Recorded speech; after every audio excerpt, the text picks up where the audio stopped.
Boa noite, pessoal.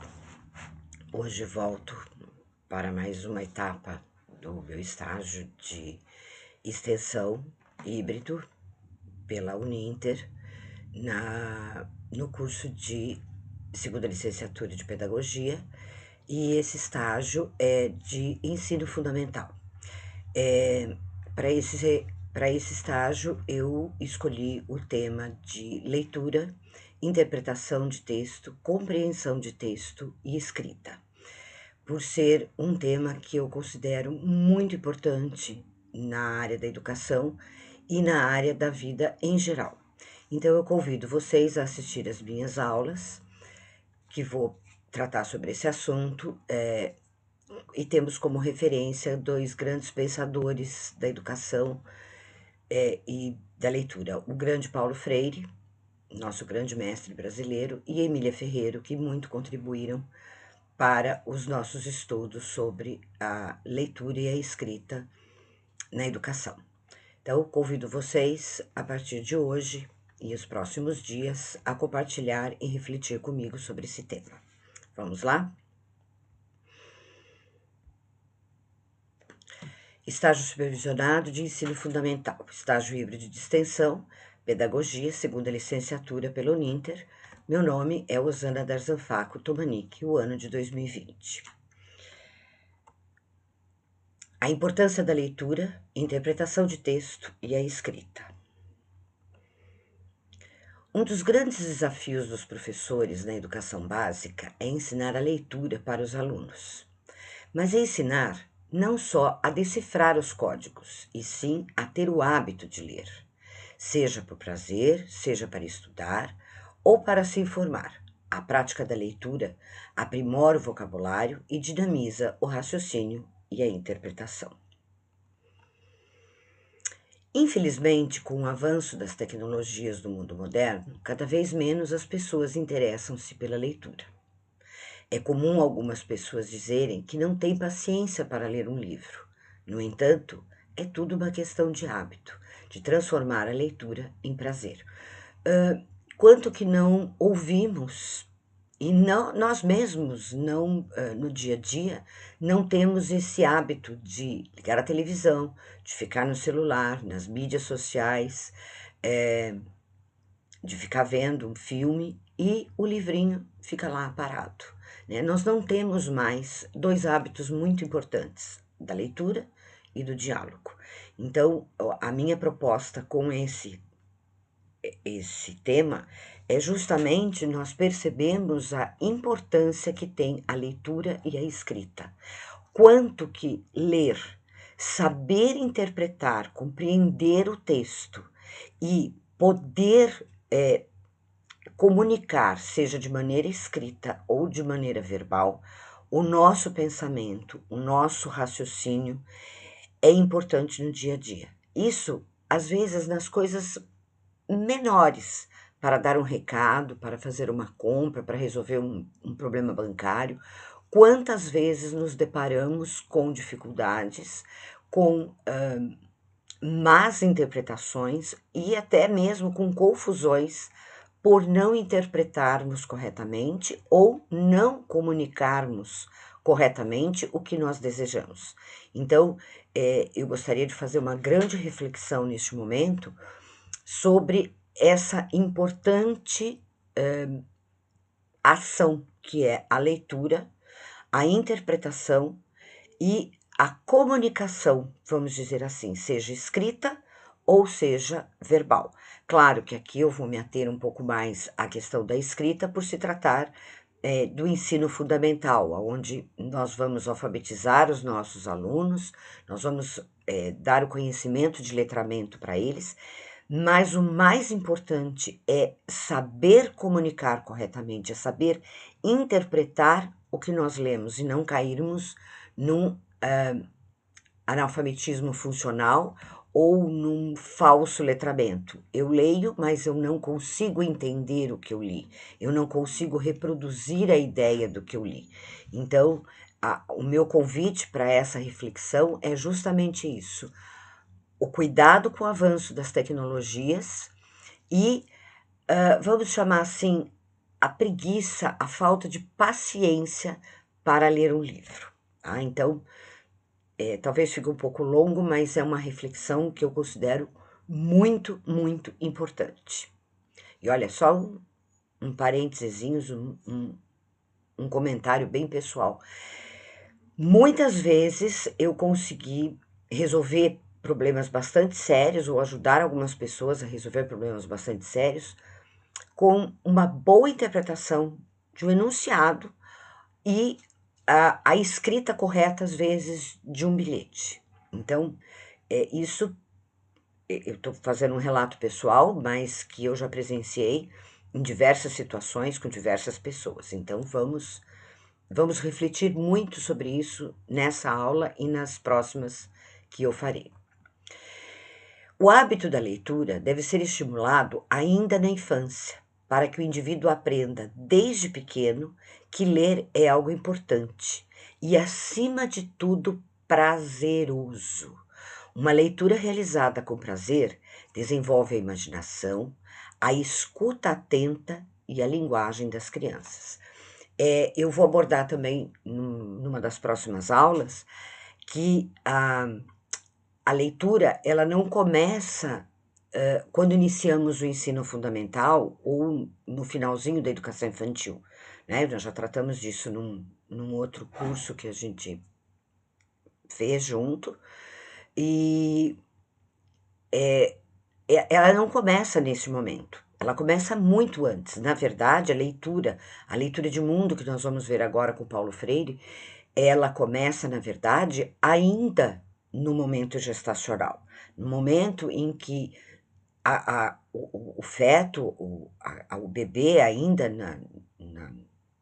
no invólucro uterino, ele percebe os sons, ele percebe as palavras, ele percebe a comunicação, que as pessoas se comunicam com ele. Então, a importância da mãe conversar com o bebê, dos familiares conversarem com o bebê, ainda intrauterinamente. Tá? E depois nós vamos nos alongar um pouquinho em cada fase, porque, a verdade, o processo de leitura e de percepção do mundo, ele começa ainda na gestação. Então, vamos atentar bastante sobre isso, tá?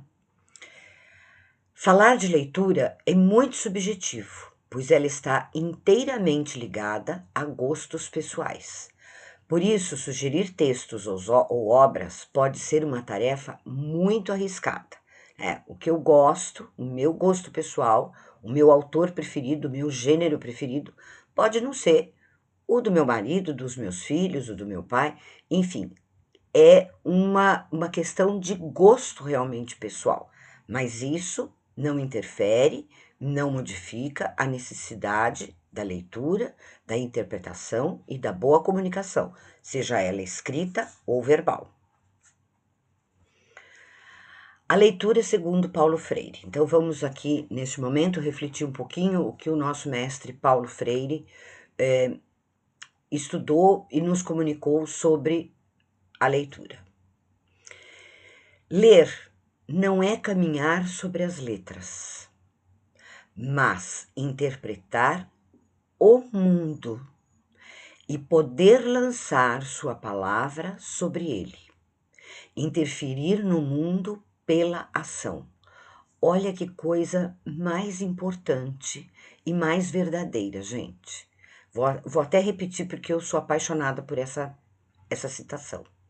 Ler não é caminhar sobre as letras, mas interpretar o mundo e poder lançar sua palavra sobre ele, interferir no mundo pela ação. Ou seja, não é simplesmente eu repetir as letras, repetir as palavras, repetir as frases, tá? É ler, entender o que está sendo lido, ou seja, o que está sendo comunicado a nós, interpretar isso e, através da nossa interpretação, da nossa compreensão, fazer uma modificação, nos modificarmos, modificar nossas ações e modificar o mundo através dessa ação. Então, é uma coisa muito poderosa. Então, por isso eu escolhi esse tema, repito, e gostaria muito de convidá-los a refletir seriamente, quase filosofando sobre isso, tá? O quanto é importante essa leitura, essa interpretação de texto e essa comunicação que vai fazer essa interferência na ação. Ler o mundo para se libertar. Então, não é só ler o livro, não é só ler as palavras, mas essa leitura vai nos fazer ler o mundo. O que significa isso? Compreender o que está acontecendo, compreender as atitudes, as ações, as pessoas, até mesmo fazer a leitura da natureza, né? Tudo isso nos acrescenta, nos enriquece. Ler é tomar consciência.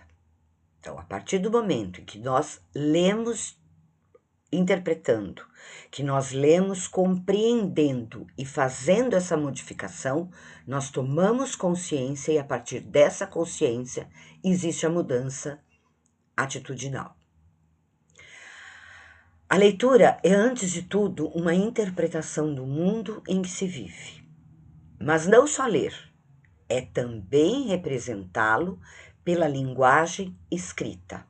Então, nós vamos fazer essa representação de maneira escrita, na leitura e na própria escrita, no nosso próprio gestual, de representar através da palavra grafada o nosso pensamento. A leitura do mundo precede a leitura da palavra. Aí entra a importância do que eu falei anteriormente, de começar, ainda na gestação, a preparar esse novo ser para a leitura. Então, a partir do momento em que nós já estabelecemos essa comunicação, fazemos essa comunicação que seja de modo efetivo, que essa comunicação se dê de maneira clara, nós já estamos preparando para a leitura de mundo. O que é essa leitura de mundo? Então, vamos falar ainda um pouquinho sobre isso. Falar sobre ele, interpretá-lo, escrevê-lo. Então, falar sobre o mundo, é ler, é observar tudo o que está acontecendo, é entender o que está acontecendo e comunicar. O ato aqui de escrevê-lo é de fazer o registro, de fazer essa comunicação de todos os acontecimentos, sejam os acontecimentos de fenômenos da natureza, de fenômenos sociais, de acontecimentos políticos, seja de momentos históricos, enfim, de fazer essa interpretação, de fazer a comunicação do nosso entendimento e fazer esse registro. Então, ler e escrever dentro dessa perspectiva é também libertar-se. Porque a partir do momento em que você pode expressar a sua opinião, expressar o seu pensamento, você está colocando em prática a liberdade. Você tem esse poder. Tem até uma tirinha que eu gosto muito da Mafalda, do Quino, que diz que quando você não sabe ler e você não sabe interpretar, é muito perigoso, porque você acaba aceitando o que o outro te diz. Então, ler é um movimento de libertação. Leitura e escrita como prática de liberdade. Né? Então, eu gostaria muito de poder transformar essa frase, leitura e escrita como prática de liberdade, como uma coisa material, palpável. E isso nós podemos fazer através da orientação e da libertação dos nossos alunos, dos nossos filhos, dos nossos sobrinhos, dos nossos netos, né? Dar esse poder de liberdade através da leitura e da escrita. Fazendo até um parênteses, muitas vezes eu tive vontade de viajar e vontade de conhecer outros lugares e, infelizmente, não me foi possível. Mas eu sempre dizia para os meus alunos, principalmente do ensino médio, que eu dei aula de literatura há muito tempo, que eu era capaz de descrever Salvador de tanto ler os livros de Jorge Amado, que eu era capaz de descrever, de estar na Inglaterra, de tanto ler os livros de Ken Follett. Né? Então, é uma paixão, você viaja através das palavras, você conhece realmente o mundo, as sociedades, através da leitura. Então, voltando um pouquinho, com a afirmação do Paulo Freire, que fala dessa liberdade de mundo, dessa liberdade que você tem através da escrita e da leitura. Então, com essa afirmação, Freire revela que o mundo que se movimenta para o sujeito em seu contexto pode ser diferente do mundo da escolarização. Não quer dizer que você precise necessariamente da escola para ter a leitura e a interpretação. Ela é um caminho a mais. É lógico que sem a escola, sem a escolarização, sem as orientações, fica tudo muito mais difícil. Mas ela não depende apenas disso, ela depende de toda a leitura do mundo, né, de tudo que nos cerca.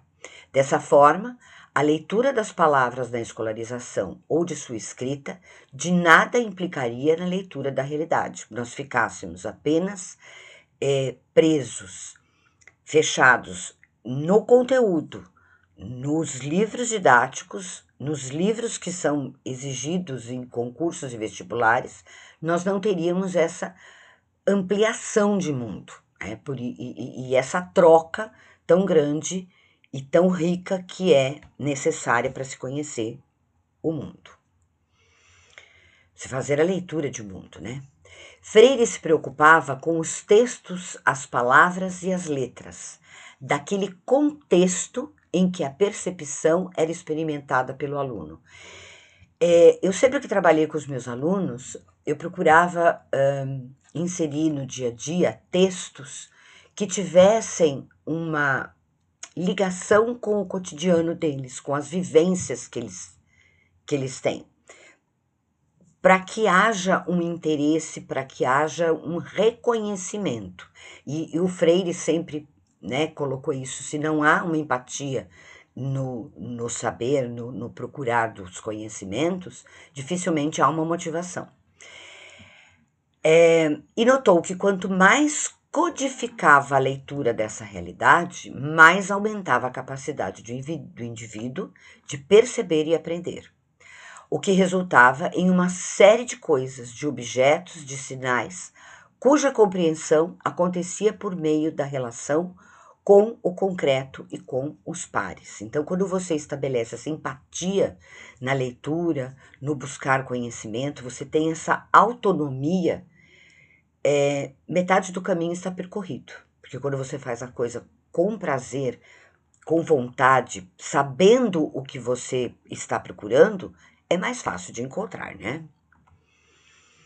Esse processo de leitura organizado por Freire, denominado de o ato de ler, busca a percepção crítica, a interpretação e a reescrita do lido pelo indivíduo. Eu acho uma coisa fantástica isso. Eu sempre procurei fazer com os meus filhos quando pequenos, com os meus alunos pequenos e adolescentes, na educação infantil, no ensino fundamental, no ensino médio, agora também no ensino universitário, é você reescrever o seu texto, é você reescrever a sua história, é você reescrever o seu dia. Então, quando você tem essa autocrítica, você tem a interpretação do que aconteceu e você tem o poder de reescrever, você domina o seu conhecimento. Então, isso para mim, é fundamental. A partir do momento que você consegue reescrever a história, né, é muito importante.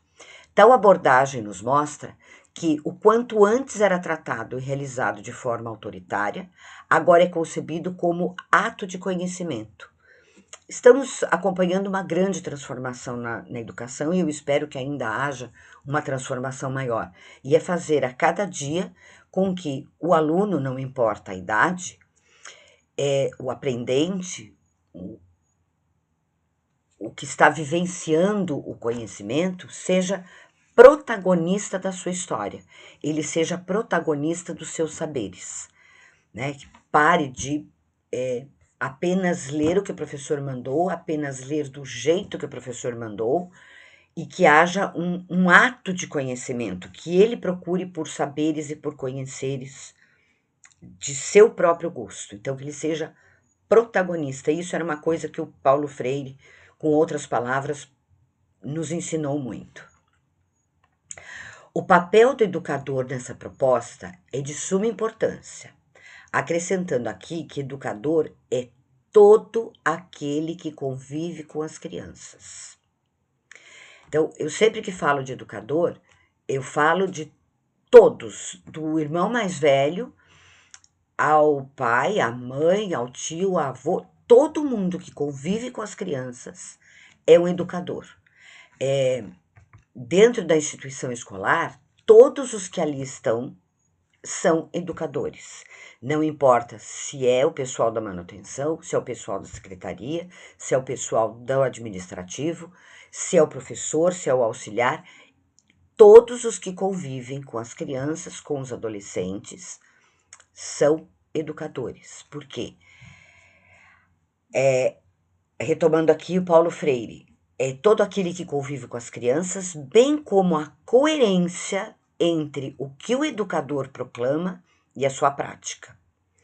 Aí eu vou fazer um parênteses mais para frente. Pois não é o discurso que ajuiza a prática, mas a prática que ajuiza o discurso. Ou seja, ensinamos mais pelo exemplo do que pela palavra. Então, se eu não tenho o hábito de leitura, se o meu aluno, se o meu filho, se o meu neto, meu sobrinho, meu amigo, o filho da minha amiga não me vê lendo, como que eu posso exigir que ele leia? Se eu não tenho o hábito de leitura e eu prefiro ver a televisão, mexer no celular, ficar vendo vídeo na internet, como que eu vou exigir que o meu aluno, o meu educando, tenha hábitos de leitura, tá? Então, vou enfatizar aqui novamente, isso ainda a gente vai repetir muitas vezes durante esse curso que eu estou propondo. Não é o discurso que ajuiza a prática, mas a prática que ajuiza o discurso, ou seja, educa-se pelo exemplo, tá? Ler é uma operação inteligente, difícil, exigente, mas gratificante. Realmente não é fácil ler. Às vezes a gente pega uns textos que são de difícil digestão. A escrita é difícil, o vocabulário é difícil, mas a gente não precisa começar com esses textos. A gente pode começar com textos mais simples. E à medida que nós vamos dominando essa operação, nós vamos acrescentando outros itens e vamos elaborando leituras mais aprimoradas. Ninguém lê ou estuda autenticamente se não assume, diante do texto ou do objeto da curiosidade, a forma crítica de ser ou de estar sendo sujeito da curiosidade, sujeito da leitura, sujeito do processo de conhecer em que se acha. De novo, a questão do protagonismo, né? Então, se você não é protagonista da sua história, alguém vai assumir essa história para você. Então, nós precisamos ter o objeto da curiosidade, mas a curiosidade crítica, tá? E ser sujeito da curiosidade. Ser o sujeito que faz essa leitura, que faz essa interpretação. E também ser o sujeito que vai fazer esse processo de conhecimento. Ler é procurar buscar, criar a compreensão do lido. Daí, entre outros pontos fundamentais, a importância do ensino correto da leitura e da escrita. Volto lá, novamente, para a questão de que se inicia o processo da leitura ainda no período gestacional, tá? E a escrita vai ser uma consequência de poder registrar, através de símbolos, o meu pensamento, a minha leitura de mundo. Ensinar a ler é engajar-se numa experiência criativa em torno da compreensão, tá? Resumindo tudo o que nós já estávamos refletindo e falando. Da compreensão e da comunicação. Então, eu compreendi, eu preciso comunicar, eu preciso registrar isso de alguma maneira. Na nossa sociedade, a maneira que nós registramos é através da escrita. Então, ler e escrever não estão nunca separados. O que é fundamental deixar claro é que a leitura do mundo que é feita a partir da experiência sensorial não basta. Mas, por outro lado, não pode ser desprezada como inferior pela leitura feita a partir do mundo abstrato, dos conceitos que vai da generalização ao tangível. Então, do que nós começamos desde o período gestacional até o momento da vida adulta e da vida madura, por aí afora. Então, lógico que eu vou precisar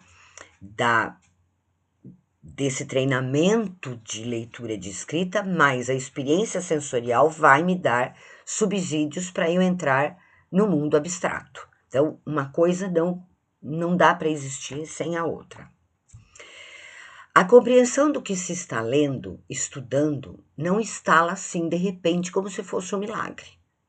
A compreensão é trabalhada, é forjada por quem lê, por quem estuda, que sendo sujeito dela, ou seja, você é o protagonista, você está praticando a ação, se deve instrumentar para melhor fazê-la. Por isso mesmo, ler, estudar é um trabalho paciente, desafiador e persistente. Não é tarefa para gente demasiado apressada ou pouco humilde, que em lugar de assumir suas deficiências, as transfere para o autor ou autora do livro, considerado como impossível de ser estudado. Então, não tem texto difícil, não tem texto fácil. O que tem é falta de prática, falta de elementos para que nós possamos decodificá-los. Tudo tem uma explicação. Todo símbolo tem uma decodificação. Então, para conhecermos esses símbolos, precisamos de pré-requisitos para poder traduzi-lo, tá? Então, é uma tarefa que não pode ter pressa e nem faltar humildade, porque quando eu não sei uma palavra, eu tenho que procurar o significado dela. Quando eu não sei o significado de um símbolo, eu tenho que buscar o significado dele.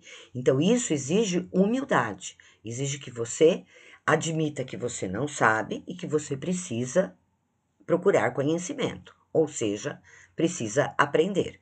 E não adianta jogar a culpa para o autor, né, gente? É a gente procurar as deficiências e assumi-las e tentar saná-las. É preciso deixar claro também que há uma relação necessária entre o nível do conteúdo do livro e o nível da atual formação do leitor. Não adianta eu querer dar Machado de Assis para uma criança que está começando a ler. Existe todo um elemento simbólico dentro deste autor que não vai atingir a criança por toda a falta de maturidade, seja do conhecimento das próprias palavras, como de toda a ação, o momento histórico, o momento social em que ele escreveu. Então, para cada idade, para cada momento, precisa ter a dose certa do nível do conteúdo, tá? Então, o mesmo se dá com o texto verbalizado, né? Quando nós conversamos com uma criança novinha, recém-nascida, de tenra idade, se nós começarmos a fazer um discurso totalmente acadêmico, ela não vai entender nada. Então, tudo de acordo com a idade, a formação, e aqui eu vou um pouquinho mais além. O histórico cultural e social de quem eu estou querendo atingir. Isso nós vamos ver um pouquinho mais para frente com mais detalhes também. Isso é muito importante. Estes níveis envolvem a experiência intelectual do autor e do leitor. A compreensão do que se lê tem que ver com essa relação. Então, o que nós já falamos anteriormente. Quando a distância entre aqueles níveis é demasiado grande, quando um não tem nada a ver com o outro, todo esforço em busca da compreensão é inútil. Seria um italiano conversando com um japonês, o japonês sem saber italiano e o italiano sem saber japonês. Não há comunicação, tá? Então, há que se entender os níveis de quem escreve, do autor e do leitor. Em primeiro lugar, a oralidade precede a grafia, aquilo que nós estávamos falando anteriormente. Então, eu começo a contar a história oral. A criança, o bebê, começa a entender a história através do som. Mas traz em si, desde o primeiro momento em que os seres humanos se tornam socialmente capazes de ir exprimindo-se, através de símbolos que dizem algo de seus sonhos, de seus medos, de suas experiências sociais, de suas esperanças e de suas práticas. Então, não é só o elemento escrito que eu posso traduzir tudo isso, mas ele vai ser um elemento de sofisticação, tá? Então, a oralidade precede a grafia. Eu posso fazer uma leitura de mundo e fazer essa comunicação oralmente, mas se eu puder grafá-la, vai ser mais eficiente e duradouro.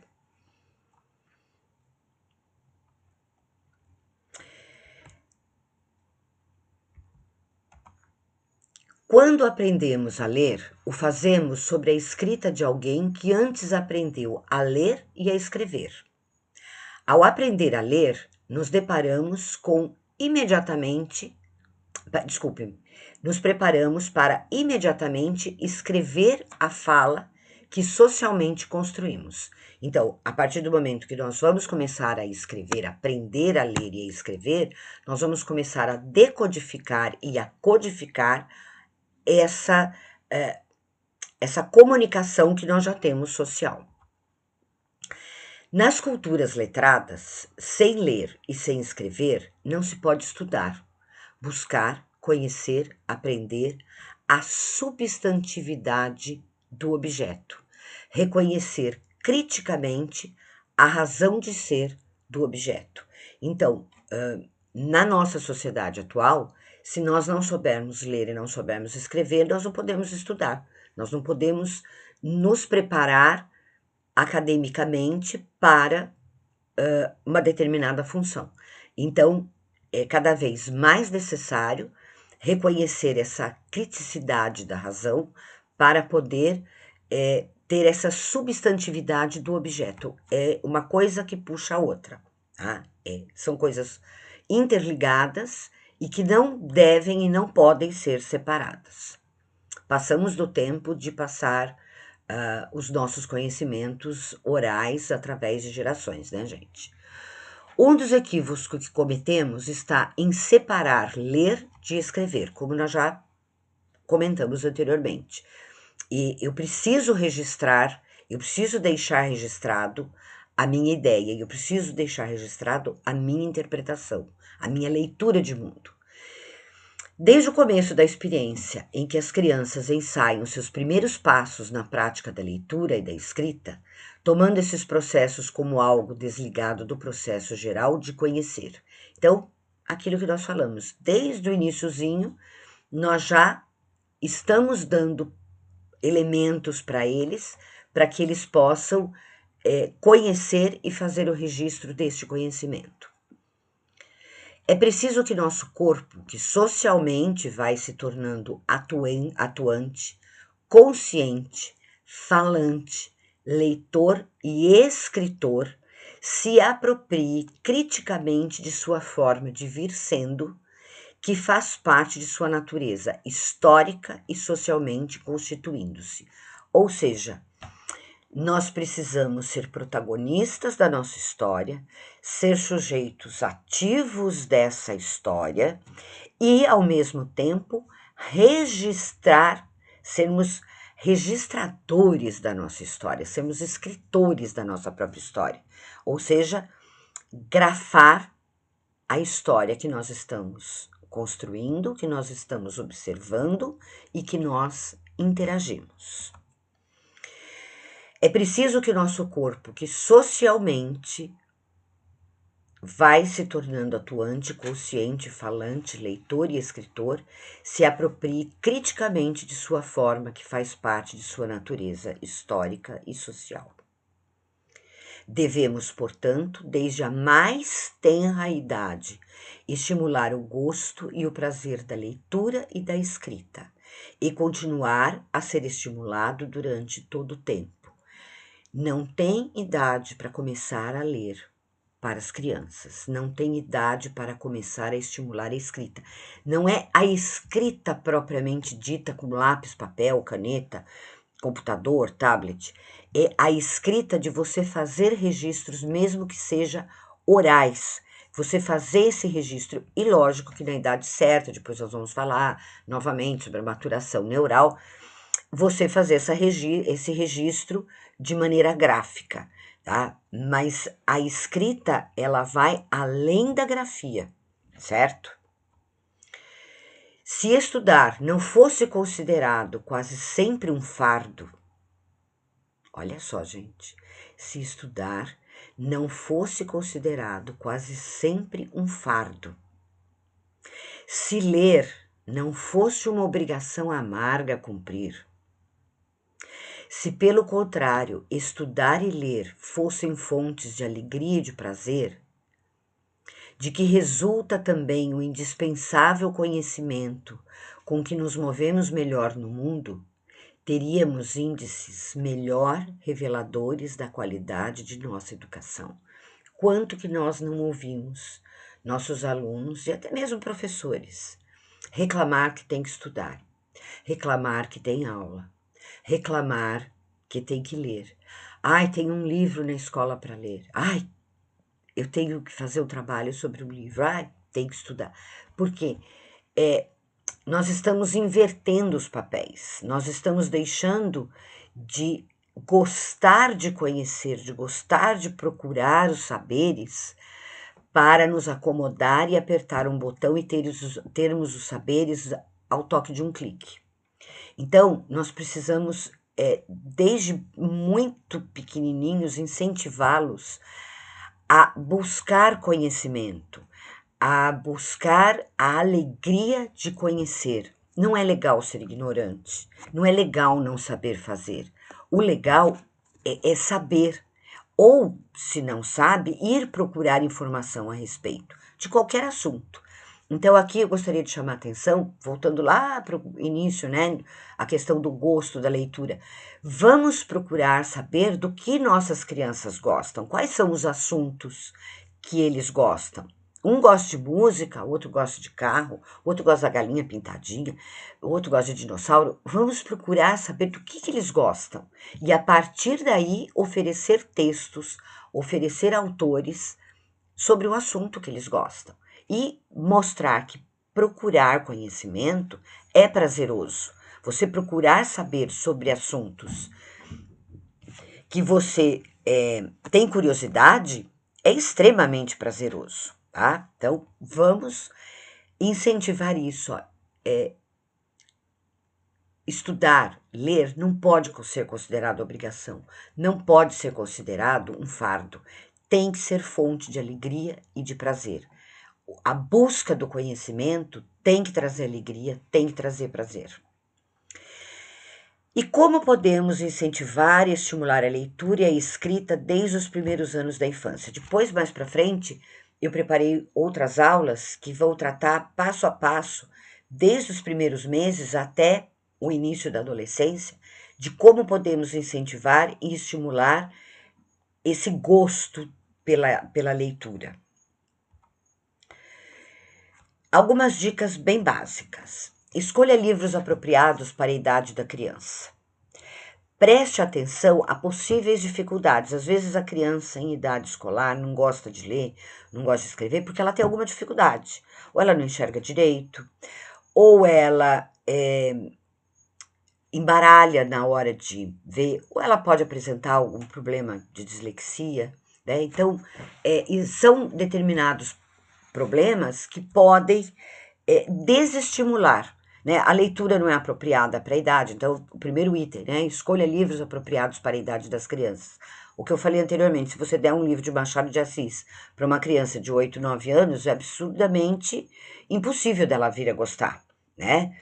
Existem casos e casos, mas via de regra, ela não vai entender o vocabulário, ela não vai entender a história que se passa, é difícil ela fazer essa transferência para um passado tão longínquo, então precisa ser apropriado para a idade, tá? Precisa ser prazeroso. Então, também verificar essas possíveis dificuldades. Se o assunto é interessante, se o vocabulário é pertinente, se ela está entendendo o que ela está lendo, se não existe uma dificuldade visual, se não existe uma dificuldade até intelectual, então por que está difícil? Outra dica importantíssima, torne a leitura divertida. Ler tem que ser divertido, não pode ser, como nós acabamos de ver no slide anterior, ler não pode ser penoso, não pode ser castigo. Crie uma rotina de leitura e, novamente, dê o exemplo. Educamos pelo exemplo e não pela palavra. Conecte a leitura com os interesses da criança. Então, voltando àquilo que eu acabei de dizer, se ela gosta de dinossauro, vamos oferecer livros que falem sobre o assunto. Se ela gosta de carro, se ela gosta de castelos, enfim. Vamos ver qual é o interesse, qual é a motivação dela. Leve para passeios de leitura. Depois nós vamos fazer uma aula mais para frente, abordando mais profundamente cada um desses itens. Mas levar para fazer passeios de leitura é prazerosíssimo. Ir à biblioteca, ir a livrarias, reunir amigos e fazer uma leitura no parque, na praia, em jardins. Apresente diferentes gêneros literários. Desde muito novinhos, eles devem ter contato com diferentes gêneros. Poesias, parlendas, contos, livros mais complexos, de acordo com a idade, não só textos muito curtinhos, fábulas, contos maravilhosos, histórias de ação. Estimule uma relação saudável com a tecnologia. Não é proibir a televisão, proibir a internet, proibir o tablet, não. É fazer uma relação saudável. De repente, um dia, pode-se fazer sim uma leitura pela internet. Pode-se sim fazer uma outra leitura diferente de uma história que ela leu e vai ter um filme, né? Tem muitas adaptações de contos, de fábulas. Por que não fazer, olha, como que o diretor interpretou essa cena, como que você faria? Enfim, estimular essa relação e não deixar dependente da tecnologia, ok? Depois, mais para frente, nós vamos tratar item a item mais detalhadamente. Nas próximas aulas, veremos passo a passo como incentivar e estimular a leitura, a interpretação e a escrita das crianças, logo em seus primeiros anos, até mesmo primeiros meses. Bom, gente, por essa aula de hoje é isso. Eu espero que vocês tenham, assim como eu, tentado refletir um pouco. Eu estou super à disposição de vocês para trocarmos ideias. Tem o meu canal no YouTube, tem o Facebook, me procurem, vamos trocar ideias, de repente criar grupos de debate sobre isso. E eu aguardo essa comunicação com vocês, ok? É um assunto que eu tenho imenso prazer em falar.